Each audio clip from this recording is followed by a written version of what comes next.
Have you ever wondered if you're good looking? Have you? Well, today we're going to put your looks to the test. Now, let's begin. Few traits are as widely desired as physical attraction. It's no secret that beautiful people have an advantage over the rest of the world. According to a 2011 study from the Royal Society of London, your looks affect a wide range of important social situations. Researchers call this the attractiveness halo. An attractiveness halo looks something like this. Just imagine walking into a job interview, meeting a stranger for the first time. In the first few seconds, that stranger makes all kinds of judgments about your personality, your status, and your intelligence. But they don't know anything about you. So they judge you solely on your looks, and the better you look, the better judgment that you're going to get. In this way, beauty improves first impressions, new friendships, and social exchanges. People will assume you're more intelligent, generous, and successful than the average person. Hey, no one wants to admit how biased they are, but the data speaks for itself. Countless studies, including our 2011 experiment, have shown just how powerful beauty can be.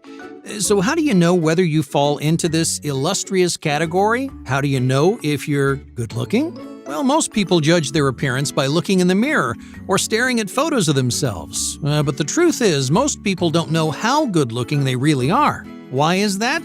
Well, that's because your self-perception is extremely biased.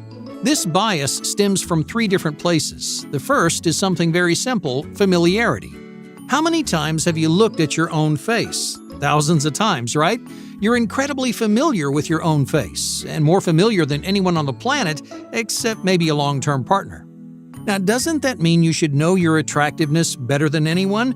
It's actually the opposite. Increased familiarity blinds you. You're so accustomed to seeing your own face that you can't accurately analyze your looks.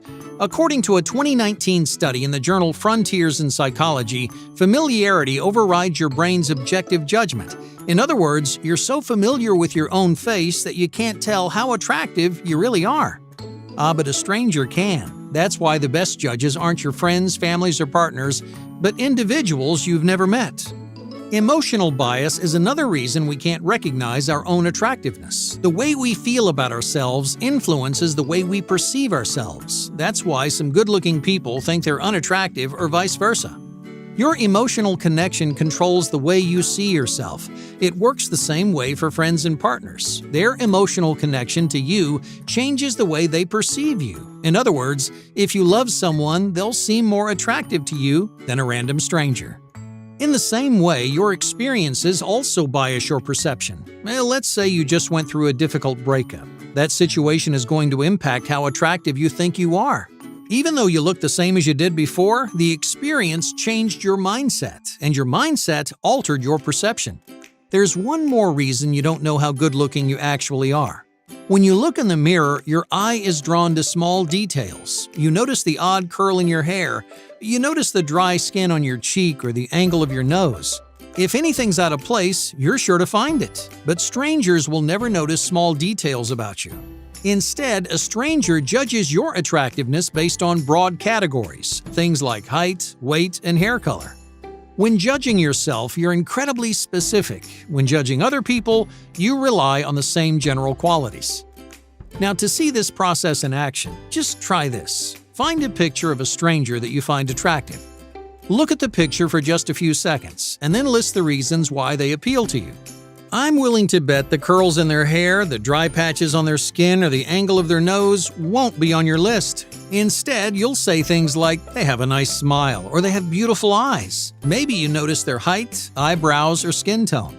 9 times out of 10, attractiveness does not recognize specific details. Instead, it measures how well you stack up against general, widely appealing traits. So, how do you test your own attractiveness? Well, you analyze yourself like a stranger. Using this test, you'll objectively unravel the biases that alter your perspective, and that way you'll know once and for all whether you're good-looking. According to the same 2011 study, attractiveness boils down to a handful of primary categories. So let's divide our test into 4 questions. Depending on your answers, you'll know how attractive you really are.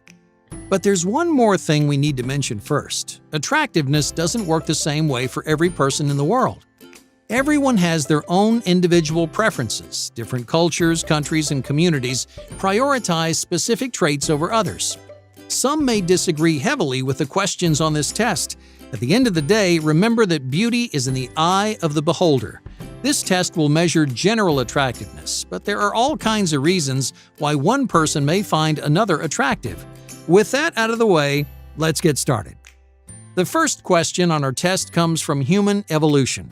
It's a preference very few people recognize, yet the human brain is inexplicably drawn to. The first question is, how symmetrical is your face? Symmetry is an attractive quality we often ignore. It would be strange to compliment someone on the symmetry of their face, right? But your brain processes symmetry every time it encounters another person. In fact, there are special areas of your brain that process symmetry in the blink of an eye. But aren't all human faces symmetrical? Yeah, you'd think so, right? But few faces actually are. So what about models and celebrities? These symmetrical faces are appealing in the same way a symmetrical room or painting is pleasing to the eye. To your brain, symmetry is balanced, complete, and attractive. But how can you tell whether or not your face is symmetrical? Just take a photo of your face. Now cover the right half of your face with your hand. Now look at the placement of your eyes, the height of your ears, the edges of your hairline. Now switch your hand to the left side of your face. Does it match, or are your features a little out of place? Using this simple technique, you can analyze your appearance like a stranger and figure out how attractive you really are. Question number 2 is a bit trickier. Have you ever heard someone say, "You look pretty average"? Most of the time it means you're not that attractive. But researchers found that averageness is one of the most attractive traits. Averageness describes how similar your face looks to the rest of the population. Yeah, I know it sounds bad to be average, but studies show that averageness improves your physical appearance. On the other hand, people with extreme, irregular, or prominent features are usually considered unattractive. But why is it good to look like everyone else? This neurological preference comes from genetics. The world is filled with different-looking people because the world is filled with diverse genetic combinations. Some feature long, skinny faces and pointy chins. Others create squat, round faces with larger eyes. But in the middle of these facial extremes is one genetic average, and that average is widely considered the most attractive combination there is. So if you look average, your appearance comes from a blend of genetics, which are often healthier and more resistant to disease. This is not something you consciously consider, but your brain does. Your brain is drawn to average-looking people. So how average are you? Well, to answer this question, identify your most extreme features. The fewer you have, the more attractive you may be. Now, our third question revolves around a wide category of physical traits. Researchers call them secondary sexual characteristics. Simply put, these features identify someone as masculine or feminine. For men, think facial hair, strong jawbones, and longer shapes. For women, think rounder faces, softer features, and larger lips.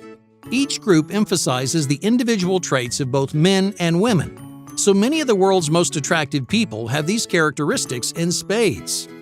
Now, of course, there are attractive people who lack any secondary sexual characteristics. Personal preference does play a major role in this category, but the human brain is rigged with the preference for these traits. In evolutionary terms, they suggest power, fertility, and status. To the average person, they're symbols of desire, athleticism, and sex appeal.